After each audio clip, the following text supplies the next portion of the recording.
Hello, everybody. Welcome. I realized that said the old show name, The Unfiltered Tea. Um, but we're new. We're new. We've moved. If you are finding me over on the Unfiltered Tea channel, that we are packing up and we're moving over here to the Aurora H. White. Um, New show name is going to be Bark a Lot because that's what I do. So, and that's what we're going to do together. So welcome while you're coming on in. Let me know where you're coming in from, what you're sipping on this evening. This is also going to be a reminder to take big deep breaths. We are here. We got you. That's we just if you're like me, you need that reminder every so often to just relax your shoulders, unclench your jaw, take a deep breath. We're all here together. Um, and I will fix that little lead in, but I'm a one woman show, baby. So there's a limit to how much I feel like arguing with graphic design. So I myself am sipping on a nice dark stout because that's my evening. And y'all missed it. She hopped off just before we went live, but the cat was sitting on the back of my chair. So I have full supervision here. Um, welcome. Let's see. I had a thought. Oh, right. Hi. It's been one of those days. So, um, yes, we've moved all of that, but if you're new here, welcome. I am Aurora H. White, and I have been doing a show here on YouTube for the last 3 years. And we have decided to move over, and I'm making some changes. And the new show is now called Bark a Lot. I know I said that already, but I'm catching my own self up. Words too fast for brain. Hi, welcome.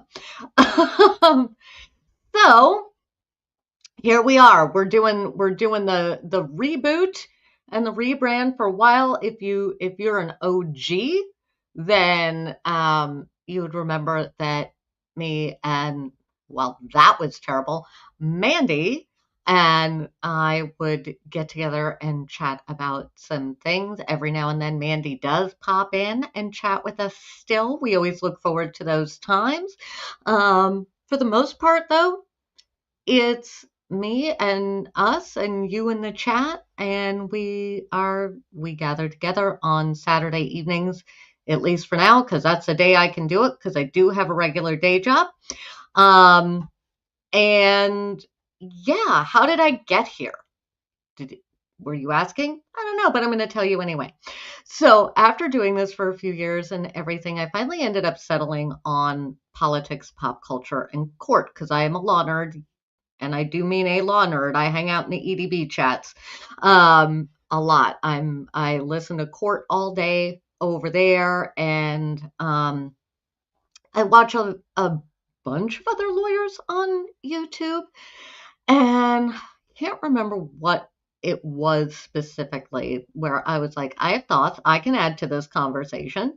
So I decided to hop in, and I've been here for a while and I do that. And lately I've been seeing in these chats that I hang out in the need that I have to have the same civil discourse, start with kindness, lead with kindness, have compassion, but not just be in my own little bubble all of the time. So I thought, well, I may as well just create the community that I'm looking for. So welcome. That's it. That's what we're doing. Um, so yeah, I invite everybody to come along, bark a lot with me. And for now, are y'all ready? Are y'all ready for the new intro? Let me go ahead. If you were here last week, some of you caught a little sneak peek of it. but I zhuzhed it just a little bit. So let me go ahead, run the new intro, and then we will dive into our evening. Nope, my brain just interrupted itself. I'm gonna pause. I'm just gonna roll the intro. Welcome to Bark-a-Lot with the Aurora H. White. I'm a legal biller by trade, opinionated law and politics nerd by default. I'm here to break down the political, pop culture, and court headlines that we're all talking about. We value facts, thoughtful discussion, and salty language, so whether you're a fellow law nerd, a political junkie, or just looking for a little hope in today's crazy world, you're in the right place. Tap that subscribe button, pull up your soapbox, and let's go. Let's go, ladies and gentlemen. Let us go. So I'm going to pull up my notes because we're going to start off tonight with a story. Because if you're paying attention to the world and you've been following me on any of the socials, I have been hyper focused on all of the things happening in Minnesota, in part because of where I live. And the next spots on their list are Portland and Lewiston, Maine. And I work in one of those places and I live in the other. So it's getting real close. But in doing all of this and seeing things online, I'm seeing a lot of that shut down, right? Where conversations can't really happen and people are talking over each other. And I keep coming back to a time when I was in children's theater.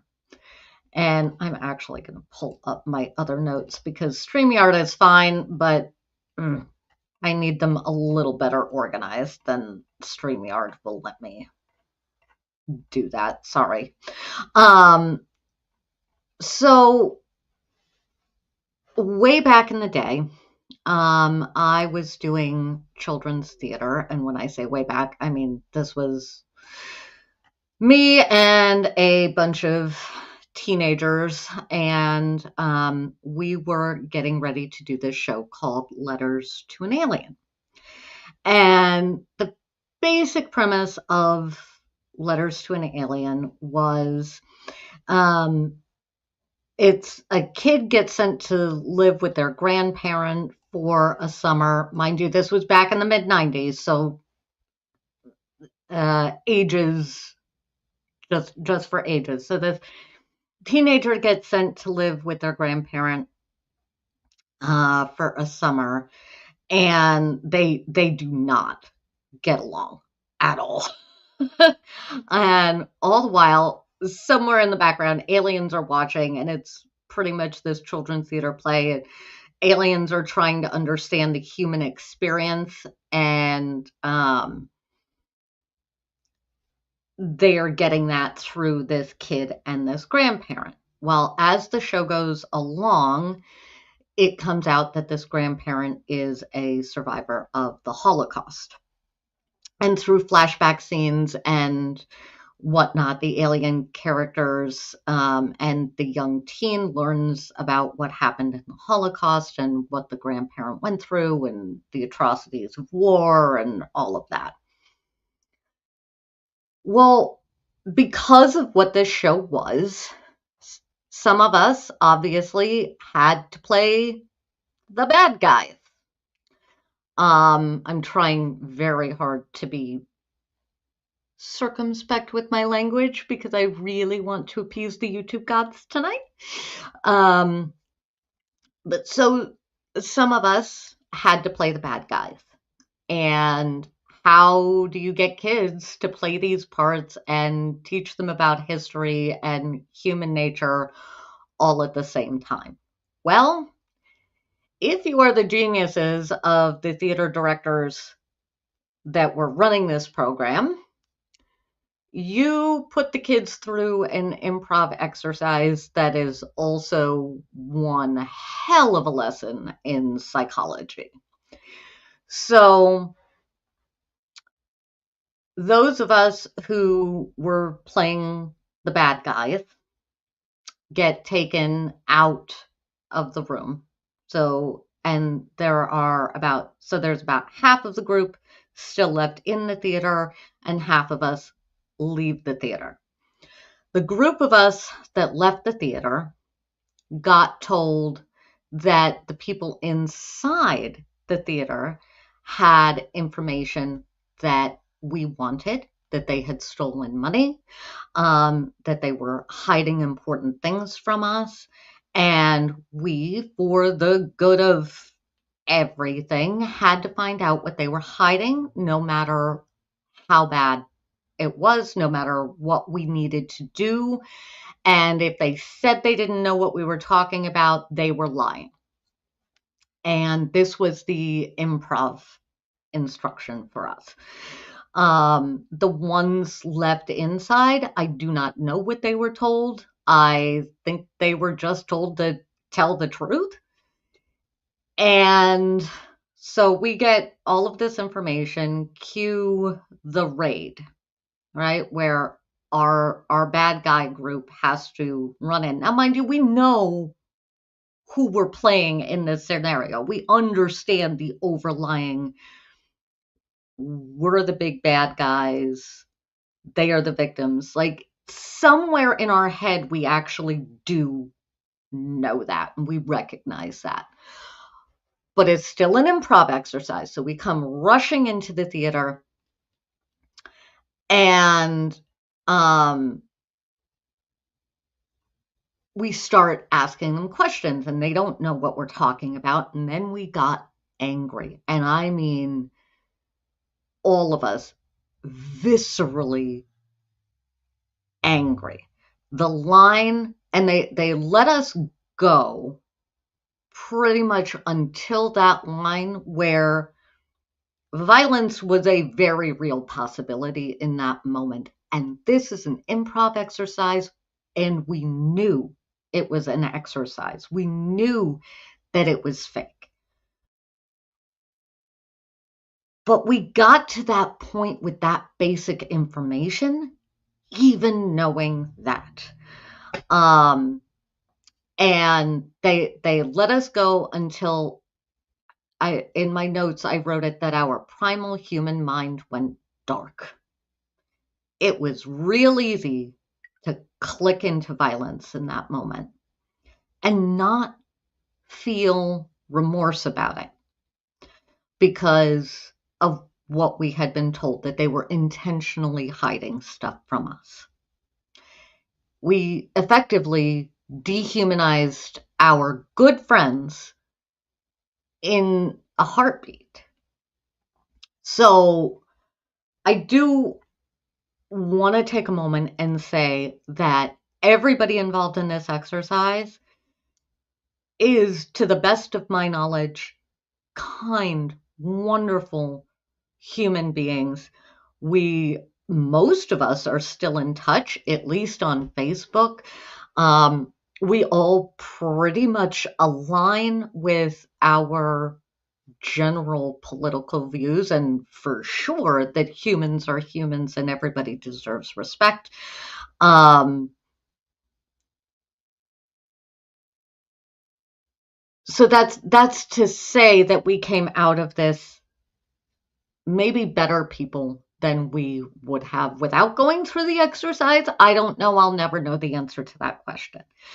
I will give it to the directors that when we hit that critical moment, when we could have just started beating each other up, the teachers called a halt to the entire exercise. And we all broke down. I think there were a lot of tears, and we deconstructed everything that had just happened and listened to what it was like on both sides, and really were able to share the experience in that way. did end up flipping it around, but it wasn't the same the second time. It is definitely an exercise you only do once. Because even when you do it the second time, it doesn't carry the same heaviness. And people are just, you hold back a bit more on the second round. So, why am I telling this story now? ICE. I'm seeing this play out with ICE in exactly the same kind of way. And it some of them like the cruelty. Yeah, some of them are evil. Some of them like causing the chaos. That's for sure. But I also think that there are just an awful lot of them that are more like that first group of us that got taken outside the theater. They're being told lies. They are being told that their problems will be solved if they can cause this violence against others and that kind of thing, right? Like, and a lot of them have just been raised on things like Fox News and OAN and those and Alex Jones and Ben Shapiro and news that is not news. It is not fact-based. Most of my generation, doesn't matter which side you're on, because the fairness doctrine was canceled a while back, it's all opinion, not news. And so I don't say that to excuse them, but I do say that in a way to say that when we can hold a mirror up to them, I can't help it. I believe that deep down, most of us can come back from that place. If, but it's, how to put this? We've never really felt comfy holding a mirror up to ourselves as a nation. In part because a lot of the people in power have my complexion, and we get real uncomfortable with things like colonizer and that sort of thing, even though, yeah, a lot of our ancestors, we all want to think of our ancestors as just being the good guys, right? And the fact of the matter is, the math just doesn't math on that sometimes. And what can we do about it? Well, we can be better than they were. We can open our minds and our hearts in ways that they couldn't or wouldn't, right? So I also do think that there are probably some folks that have joined up that are maybe second guessing themselves. I don't know. What I do know is that we need to be prepared to give some grace as they wake up. And I am not going to, I also think they need to be held accountable for all of the crimes that they are committing. And when we look at the spark that ticked a lot of this off with the couple of murders that happened last week, or one was a couple weeks ago and then one was last week, we need to hold them accountable for the atrocities that they are committing. But we also need to make sure that as we're doing that, we give room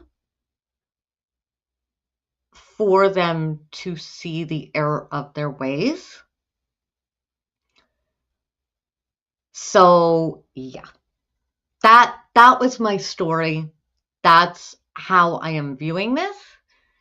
I'm gonna hope that we can start having conversations. I would like the fairness doctrine and verifiable facts to become cool again. That would be great.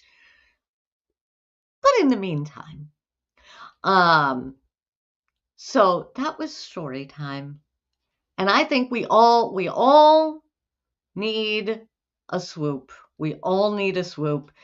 If you have pets, sorry, I'm hunting for my thing.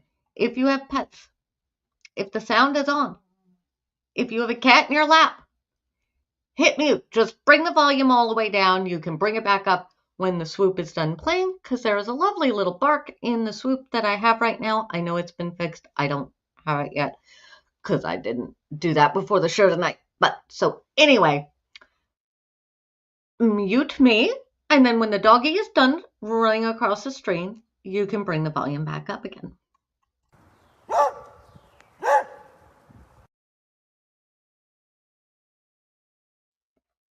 Okay. And now we need to now we need to wiggle. We need to wiggle for a minute. We gotta take a deep breath. We gotta be like Taylor Swift or a dog and shake it off. Because I have more to cover, guys. I have more to cover. So we are heading into a point. I need to move my notes so that you do not see me just looking off into the distance the whole time. But yeah, so if you are in an area where the icy weather, and by ice I mean the very young organization that never should have been formed in the first place, is coming my way, coming your way. One of the things we are going to go over tonight is know your rights. Anybody who knows me gets annoyed with how often I say this, but it's true. You have a right to an attorney. You have a right to an attorney. Full stop. Don't care. Are you a human? Are you within the borders of this nation? Great. You have a right to an attorney. So, should folks knock on your door, you are going to, they can't come in. They cannot come in unless they have a judicial warrant. What does a judicial warrant look like? Let me see if I can pull that up for you, because I have it here. So we're going to take a quick look at the judicial warrant if I can get it to pull up.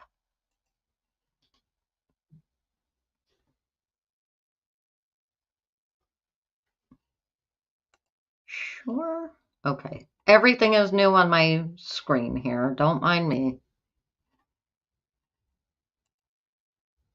That's the one. There we go. Trying to smallen me and embiggen it. There we go. Let me see if I can. There we go. So this is what they should have if they are going to enter your house. You need to have it, you need to be seeing that it's a district court. You need to be seeing that it is signed by a judge. And my guess is you can probably Google if that is an actual judge in your area, in this district. And you will see these different things. This is different than what they often have, which is something like this. That means nothing. that means effectively nothing in courts. From what I understand from every lawyer I have seen, it's this.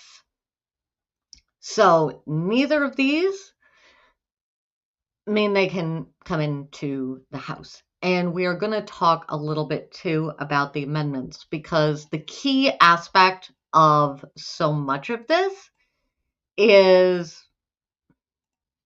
probable cause. In order to get a warrant signed by a judge, probable cause is required. What's probable cause? Well, probable cause is, remember the Karen Read trial? Probable cause would be, hey, you have somebody in your lawn. We need to be able to come see if anything happened in the house. That could be reasonable probable cause. I want to bust in your house because Stephen Miller told me that you were hiding something on me. That's not probable cause. And in order to get a judicial warrant, as I understand it, I would not quote me on this, whoever is issuing a warrant does need to reach out to a judge and say, I want the warrant for this reason. And a lot of times on those warrants, you will see the things that they are looking for. Now, if they have a warrant, they are allowed to come into the house. They are allowed to, do kind of whatever, and they do not have to pay for it. So sorry about that. That has been adjudicated. That sucks. But that's what it is. And they can lie to you as well. If you think for 1 second that any law enforcement officer is not allowed to lie to you, no, they absolutely are. And they do, which is why you request an attorney. If you are ever in this situation, request an attorney. You can just be like, I would like my attorney to be here. And they kind of have to stop in their tracks. I realize what they're supposed to do and what they actually do can be very, very different things. But you do have the right to an attorney, and it does not matter if you are here or I don't care if you were born here. I don't care if you're 7 generations deep. I don't care if you got off the boat yesterday. You have a right to an attorney. And I don't know if any of you follow the dad chats on Instagram or TikTok or any of those, but I am going to pull up. He says this much better than me. So I am going to pull up. This video came across my feed the other day, and it is brilliant, and I want to share it with you. So I'm going to pull this up. This is the dad chats. No relation that I know of. That would be fun, but no relation that I know of. But I'm going to pull up this one because it's brilliant. Go over to his page, give it a like over there. Please, please, because this is absolutely brilliant information. It helps if we have sound. That helps. Sound would help. Sound would definitely help. Nope, not that. Not that. Oh, for heaven's sakes.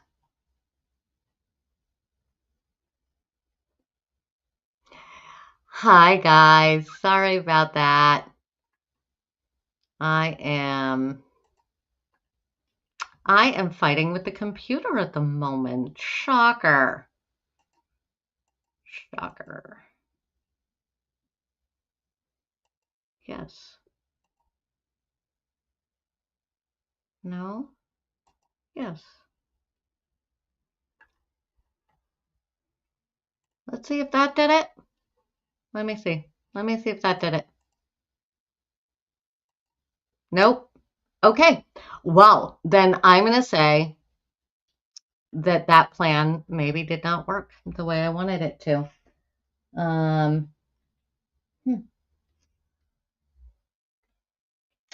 well then, nope. Oh my God.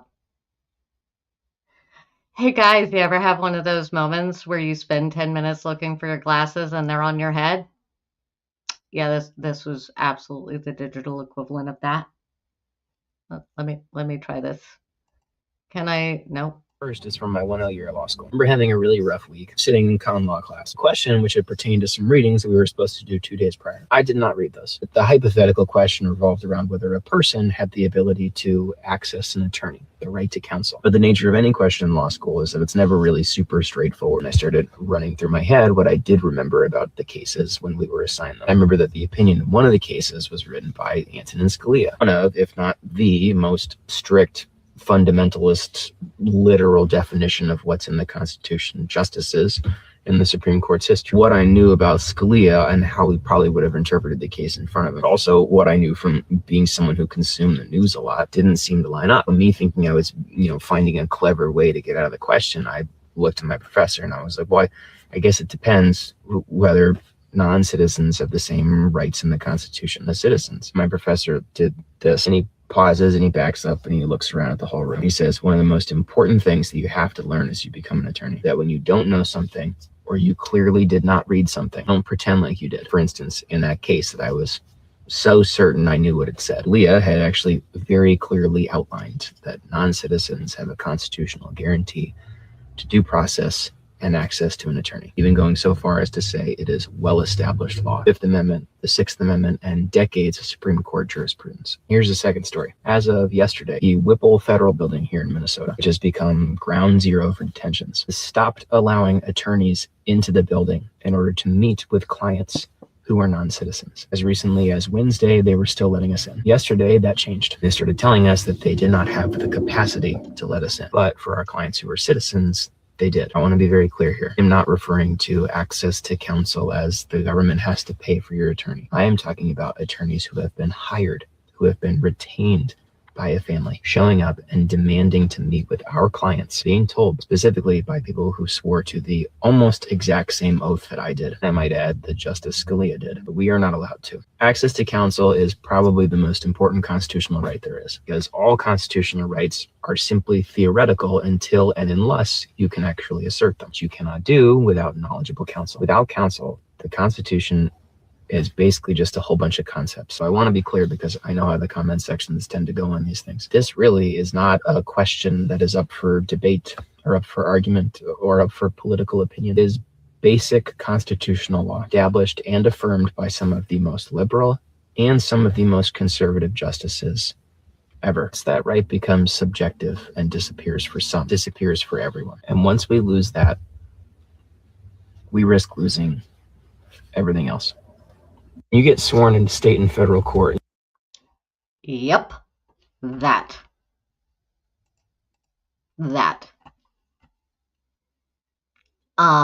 He says it better than I could possibly, although we need the goat for they're not letting. I've also heard rumors that for some folks in these detention centers, they are requiring that the door be open while people meet with their attorneys. Guess what's not allowed? That. The attorney-client privilege is a thing that lasts even if you are the client and you die. The attorney still has to uphold attorney-client privilege unless you had waived that before you shuffled off the mortal coil. It's a very, very protected right, or it has been. Anyway, and we are going to jump over to looking at some of these amendments. I'm going to, do I have a swoop? I don't know. I'm going to see if I have a swoop. And then we are going to take a look at um, we're going to take a look at the amendments. And in the description of this live stream, I have put a whole bunch of information because, and you know what I did? I lost, because I got this, yes, we're just in the middle of solar flares as well. Oh, you know what?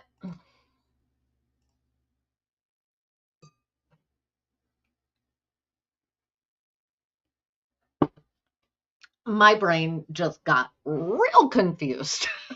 I interrupted myself. It was a whole thing. In the description of this live stream, I have put a whole bunch of links to different websites, and these are things that have come from people that I trust, and they have excellent information on them. Also, over on my threads, I did post them there too, because we all need this information. I have also seen the Maine, New Hampshire, Vermont, and others all have hotlines for ice sightings. Please only call if you have confirmed a sighting. And the reason that I say that is because, not surprisingly, people who do not have the best intentions are tying up the line as much as they can. So, oh, I don't know. Are you're in the wrong version of this live stream? I don't know. I don't know what that. Are you in the wrong timeline? I fell into the wrong timeline. I don't know. It's on 2 channels. If you're over on the Unfiltered Tea, come join me on the Aurora H White.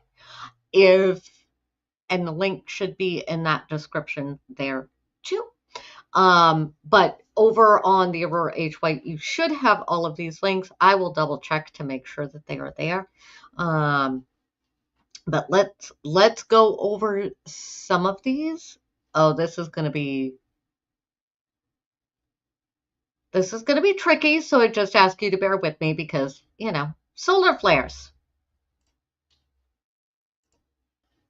Okay. So first we have no one is above the law. This is a nonpartisan coalition made up of more than 150 organizations, grassroots organizers, think tanks, and I am going to pause, and I am going to say that this is also a good time. This conversation came up on one of the YouTube shows, I think, that I watched the other day. Legality and morality are not necessarily the same thing.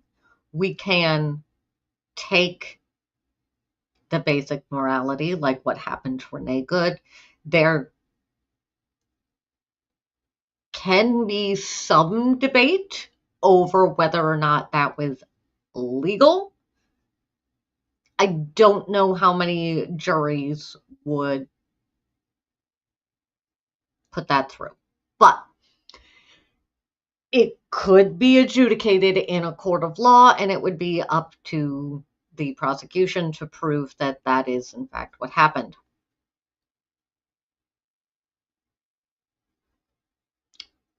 But we can also make laws better. So we just need to keep that in mind. Anyway, so this is, it helps helps if you can see what I'm talking about. So, the Not Above the Law Coalition mobilizes millions of Americans from all walks of life, political stripes, because at the end of the day, it is protecting our rights and protecting our legal rights is not and should not be a political thing. If one side loses the rights, everybody loses their rights. Really, it's one of those, it's a domino. If we can't sit here and pick and choose who gets rights and who doesn't. Everybody gets them or nobody gets them. That's kind of how it works. So we have that. Then we have,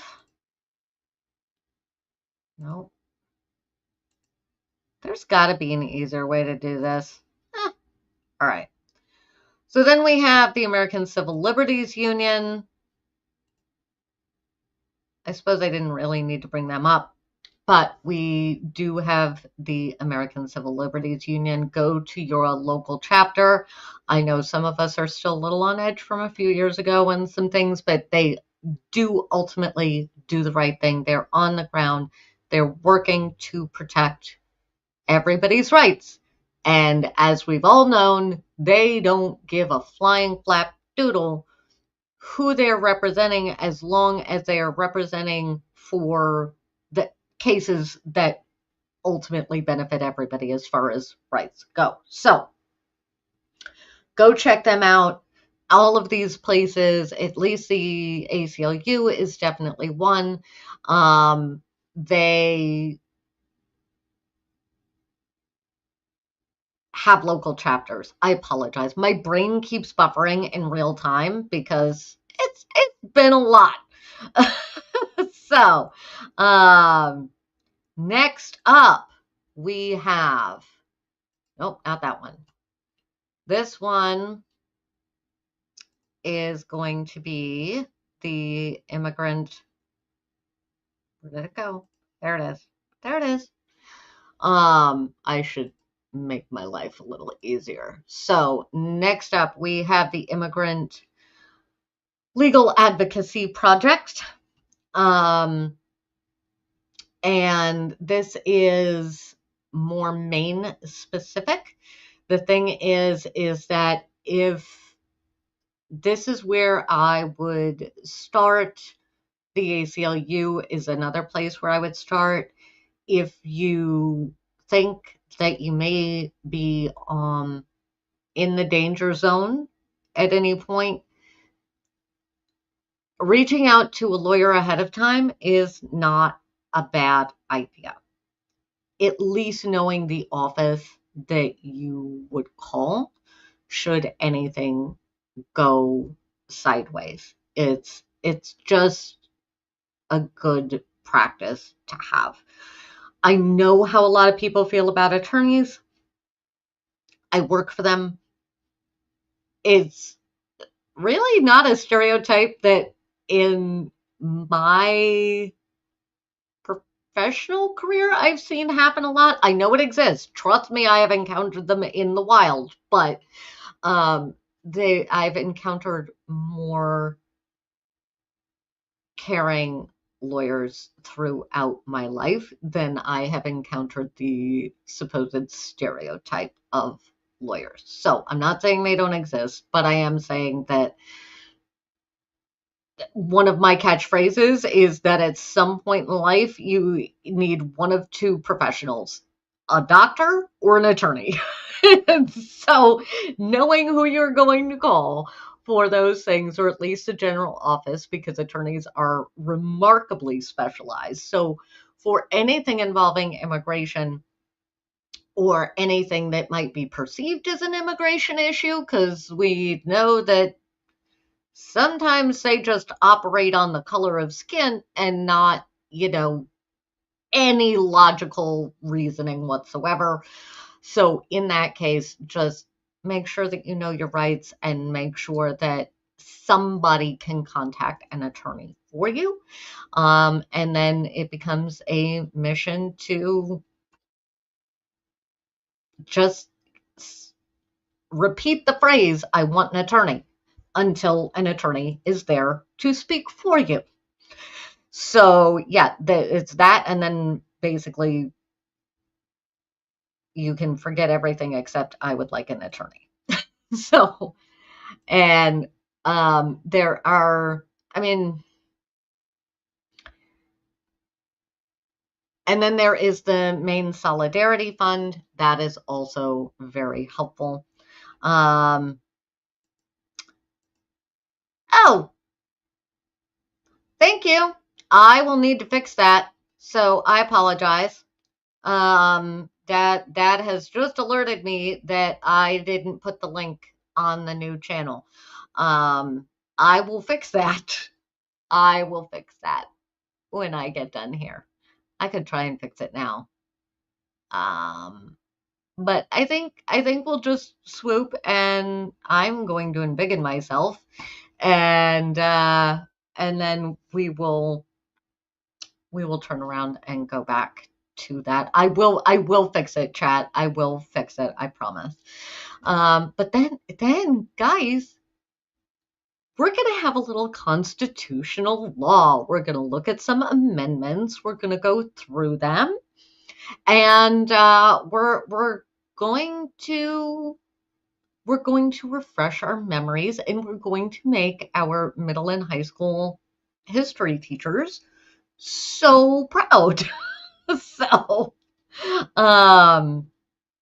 okay. And what swoop? What swoop do I use? Do I go? I'm deciding. Doggy swoop. Mute if you have cats in your lap.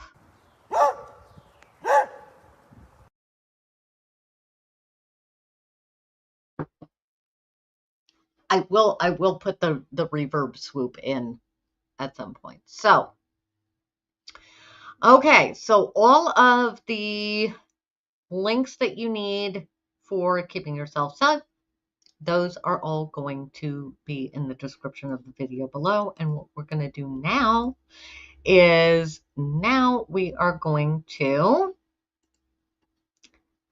brush up on our Constitution. And I'm going to mess with, yeah, that's slightly better. Not ideal. That is tiny. I'm going to see if I can embiggen this at all. Can I embiggen?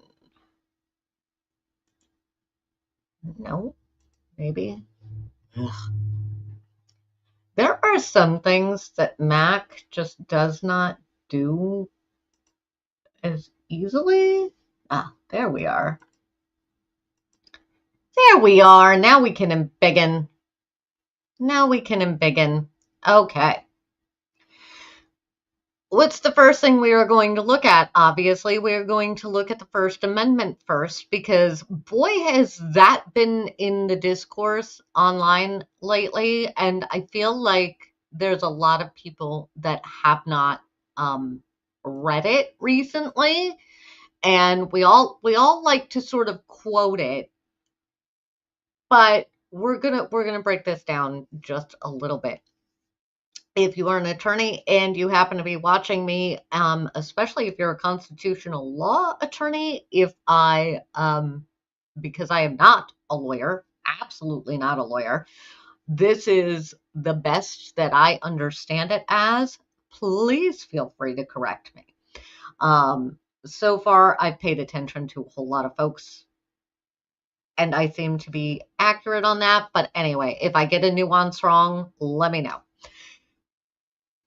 The very first amendment to our United States Constitution says Congress shall make no law respecting an establishment of religion or prohibiting the free exercise thereof or abridging the freedom of speech or of the press.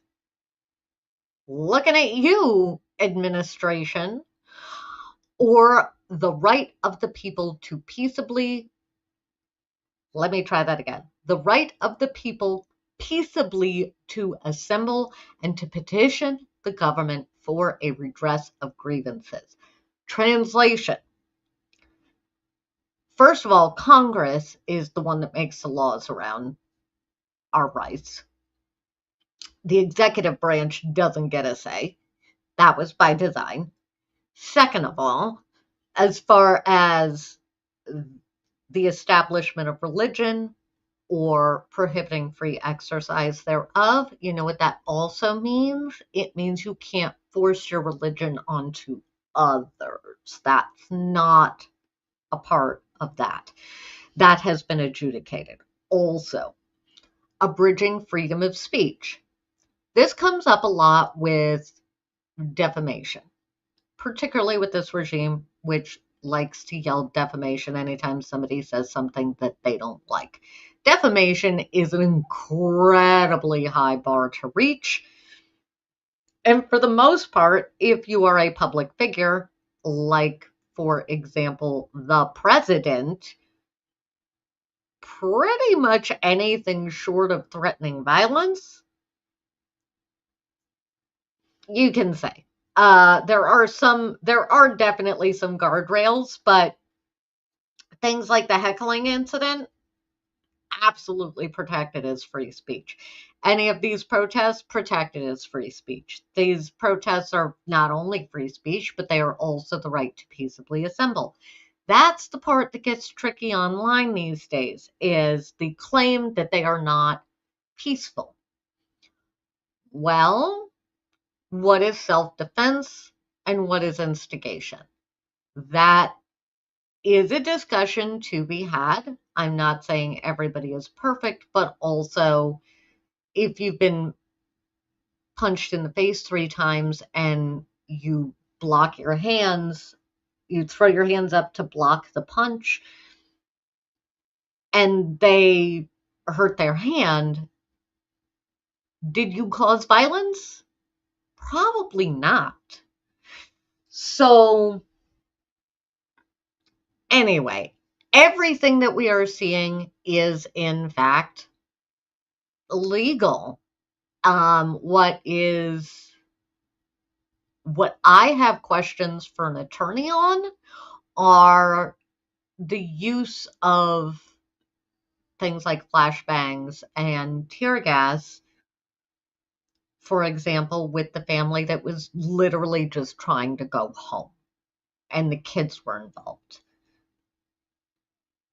I feel like that crosses a line, but I also think that that is going to be adjudicated in court down the road once we've managed to impeach everybody and we get the trials all set up. Next up is the Second Amendment. Am I going to go through all of these? No, but the Second Amendment is something that has been well adjudicated, and this is a point in time where I think, because it has been so well adjudicated that the right to bear arms is as fundamental as the right to free speech, if you are well trained, great. I firmly believe in lots of training for firearms. I also think that there are those who are more a part of this MAGA cult, for lack of a better term, that forget that I know an awful lot of liberals who also like their firearms. So I definitely believe in them being used defensively, but I am not going to sit here and say we need to do anything with the Second Amendment. That can be a debate for a different time, but now is absolutely not the time to debate that one. So now we're going to jump down to the important amendments when it comes to claims this regime is making and the realities of what are in the Constitution. Starting with the Fourth Amendment. So let's look at the Fourth Amendment here. The right of the people to be secure in their persons, houses, papers, and effects against unreasonable searches and seizures shall not be violated, and no warrants shall issue but upon probable cause. That's a very important line. Pardon me. I supported by oath or affirmation, and particularly describing the place to be searched and the persons or things to be seized. Now, there are some extenuating circumstances that can be used in courts of law. Reasonable suspicion that maybe somebody is in need of life-saving help and you need to get into the house, that kind of thing. But I will say that for these idiots that just plow into the house, how to put this? If a police officer just leaving the ice of it all out of this, if a police officer were to say just barge into your house and say, aha, you've got that box of Kleenex I was looking for. Ridiculous hypothetical, but I'm going with the ridiculous tonight. And you guys get to a court of law, your lawyer can be like, you didn't have a warrant. Guess what evidence doesn't come in? This is a very, very, very, very important amendment, and I think we often skip over it. And I think that we have, how to put this?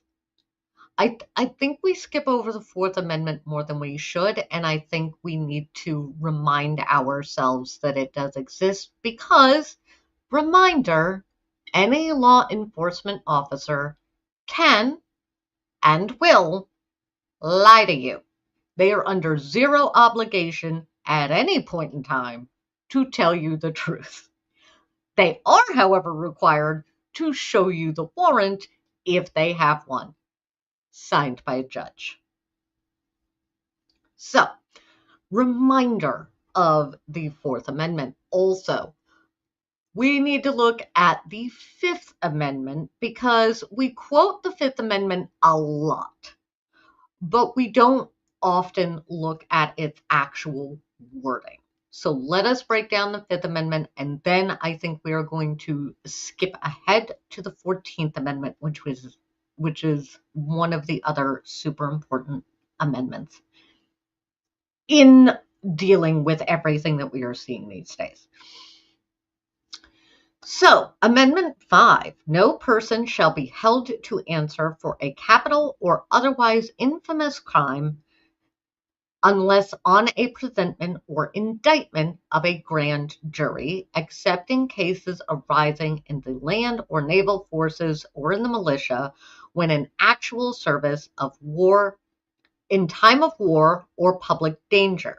I'm going to pause here because when in actual service in time of war or public danger, this is specifically related to the military, but also I have my suspicions that our regime is maybe misreading that with what they are trying to do, because they're definitely trying to incite something that they feel will give them power over everything so that we can just scrap all of this, right? That's their mission. That's what we keep trying to stop. Okay.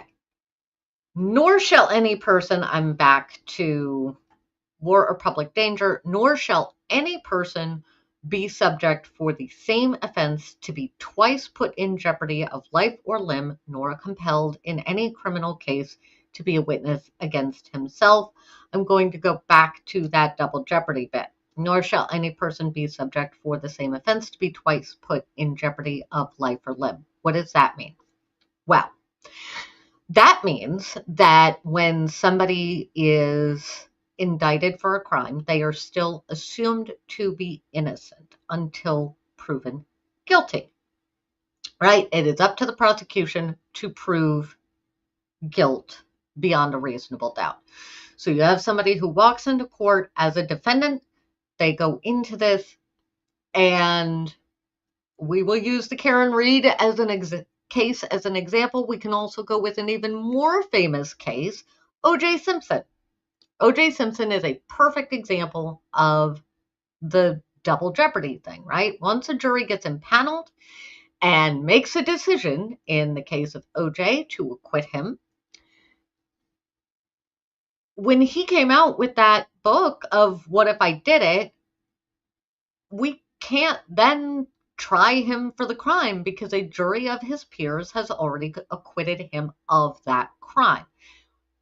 Now, the other crimes that he was charged with and ultimately convicted of, those could still go through if they were new cases and that kind of thing. So that is basically what that means. And it starts from a point in time where a jury is impaneled and sworn in. Prior to that, jeopardy doesn't attach, which can make it a little confusing. I highly recommend you watch literally any of the attorneys that I have ever mentioned on this channel explain it probably better than I ever did or could. Next up, nor shall be compelled in any criminal case to be a witness against himself, nor be deprived of life, liberty, or property without due process of law. The government can't take your shit until it has gone through the long, slow, and arduous court process stating that it has a very good reason to do so. Also very important with where we are at right now. Nor shall private property be taken for public use without just compensation. Meaning,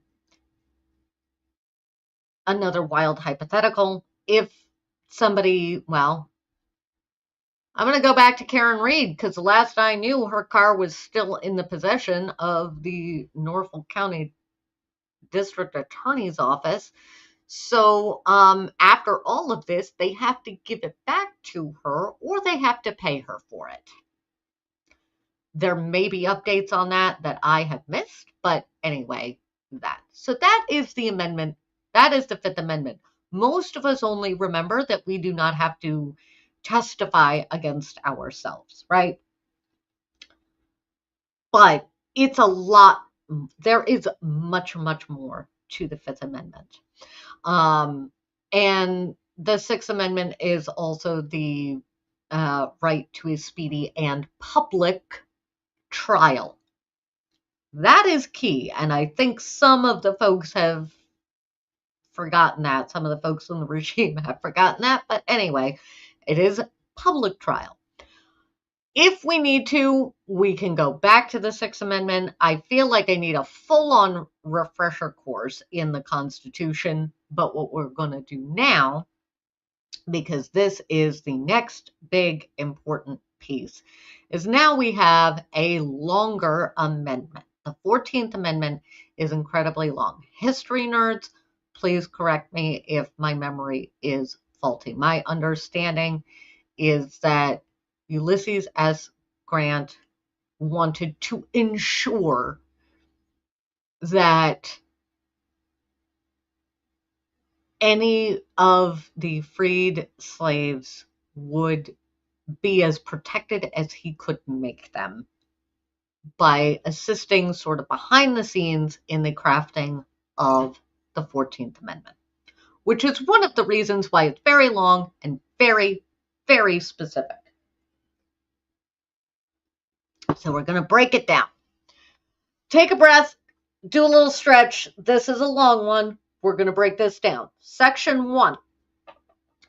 All persons born or naturalized in the United States and subject to the jurisdiction thereof. So I'm going to go through this real slowly. All persons born or naturalized in the United States. Citizens. They are citizens of the United States and the state wherein they reside. No state shall make or enforce any law which shall abridge the privileges or immunities of citizens of the United States, nor shall any state deprive any person, different from citizen. So citizens instantly get all of the rights of their particular jurisdiction and of the citizenship rights of the United States, right? Any person, back up, nor shall any state deprive any person meaning anybody, and I do mean anybody, of life, liberty, or property without the due process of law, nor deny to any person within its jurisdiction the equal protection of the laws. Person is key. If you've watched me for a while, you know that should means you should, and shall in a legal document means you do the thing. Person, means human being, means anybody, not citizens only, not only some people. Person means person, and everyone gets due process, up to and including any of these people currently committing crimes in the name of the federal government, including, I don't know, pick your administration character of the day. Any person has a right to due process. Section 2. Wow, maybe I will need to circle back to this later. We're going to get through it. We are going to get through it, guys. While I'm paused here for a minute, if you haven't already, definitely subscribe over on the Aurora H. White channel, and definitely hit a like anywhere. Okay. Deep breath. Section 2. Representatives shall be apportioned among the several states to their respective numbers, counting the whole number of persons in each state, excluding Indians not taxed. We have adjusted some of those things. That's a whole different conversation. We will not go down the rabbit hole today. But when the right to vote at any election for the choice of electors for president and vice president of the United States, representatives in Congress, the executive and judicial officers of a state, or the members of the legislature thereof, is denied to any of the male inhabitants of such state being 21 years of age. That's an asterisk on there. And citizens of the United States, or in any way abridged except for participation in rebellion or other crime, the basis of representation therein shall be reduced in the proportion which the number of such male citizens shall bear to the whole number of male citizens 21 years of age in each state. I'm going to need an attorney to help me break that one down. Or the ghost of Ruth Bader Ginsburg. I will say that this was written before women got the right to vote, so we're now included in this, but it's the math of how representatives are designed. Basically, and I might be wrong on this, but if any attorney or constitutional law scholar is watching, please let me know if I am right, or correct me where I don't understand it. But I really kind of want to know if I'm right, that this is this equates to getting rid of that whole 3/5 rule, that your people are whole people and get to be represented. No person, Section 3, we're moving on to Section 3. No person shall be a senator or representative in Congress or elector of president and vice president, or hold any office, civil or military, under the United States or any state, who, having previously taken an oath as a member of Congress or as an officer of the United States or as a member of any state legislature or as an executive or judicial officer of any state to support the Constitution of the United States shall have engaged in insurrection or rebellion against the same or given aid or comfort to the enemies thereof. But Congress may, by a vote of 2/3 of each house, remove such disability. I still maintain that according to Section 3 of the 14th Amendment, that most of the current regime should not, by Section 3, hold the offices they hold. That's my own personal opinion. We could debate that if we wanted to. I would be curious to hear arguments, honestly, for or against that, because I'm sure it has been discussed, if not yet adjudicated. But that is a very important thing, and I think we're going to see Section 3 quoted a lot in the next 20 years.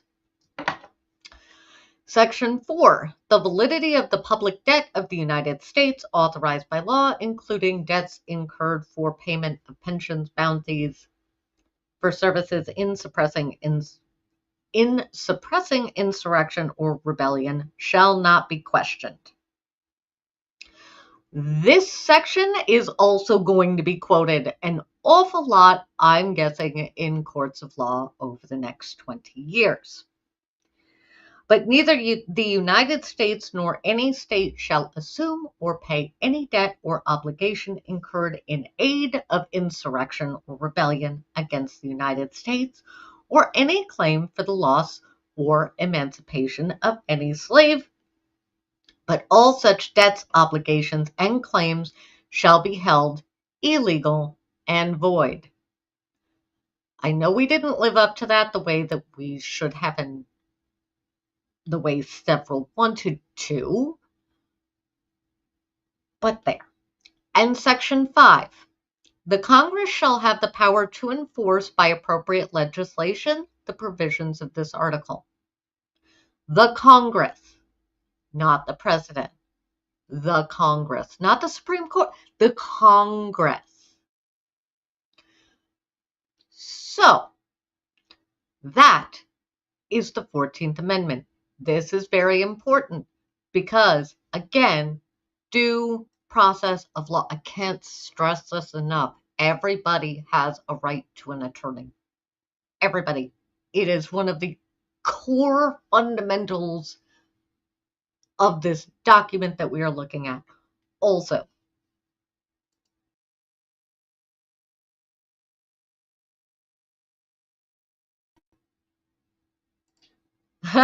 I disappeared myself. I didn't mean to. I'm sorry.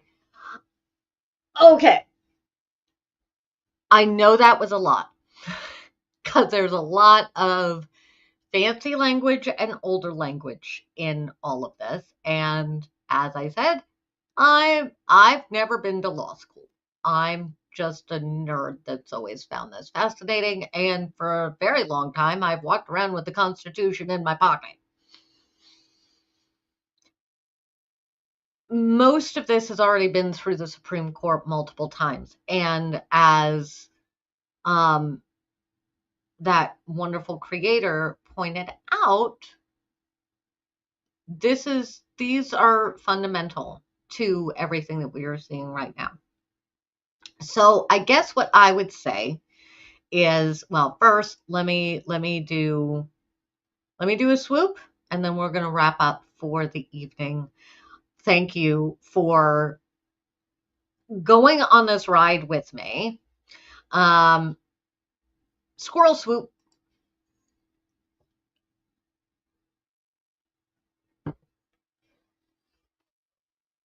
I think it's really good that we remind ourselves of our actual rights.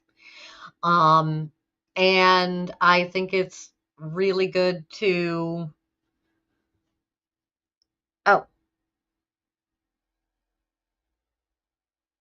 Okay. Sorry. I got distracted by the chat. Um, it, I need to do some back behind the scenes things. The moves are never smooth, right? Even digital moves have some hiccups. That's okay. We'll find it. Um, so anyway, in these times, I think it's really good that we all brush up on our rights. Go find your lawyer friends. Make sure that you have places that you can call so that you can have access to attorneys as needed. I definitely recommend that. Um, and ultimately, we got to stick together. We need to stick together. And yes, I've dealt with it in my life where you get somebody, particularly somebody in various levels of law enforcement, where they don't actually know a lot of the laws that they are enforcing. A shocking number of people I have encountered in that field. I know there are plenty that I have not met, but a shocking number of people have not. Um, nope. I apologize. My brain totally buffered. Has it been a lot for you this week? It's been a lot for me this week. It has been a lot. That's why we're here. We're